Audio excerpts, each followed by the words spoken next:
prima impressione, fingo di avere la febbre, anche se c'è il sole. Seduto su questa sedia, mi batte il cuore, sta interrogando, non so che far.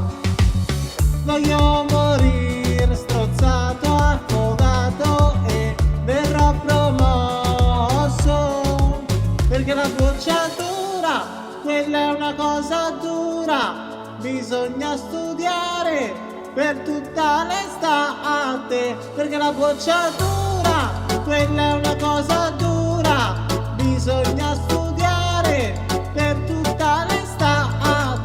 Ma studiando e leggendo e scrivendo e non cambia niente, perché la bocciatura, quella è una cosa dura, bisogna studiare per tutta l'estate. Bocciatura, no, non mi fai paura. Buongiorno signor Gianni Pici. Buongiorno. Ha studiato? Certo, prof. Allora mi dica chi è Galileo Galilei. Galileo? Quello è il gelataio fuori casa mia. Capra ignorante, studia! Oh, scusi.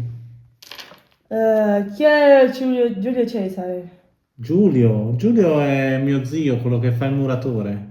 Allora vada a studiare per meglio. Ah, Cos'è il perfezionismo, signor Gianni Pici? il perfezionismo, quella è mia mamma. Quando devo lavare, deve cucinare, ogni cosa è tutta perfettina. Dai, però studia! Perfezionismo, prova!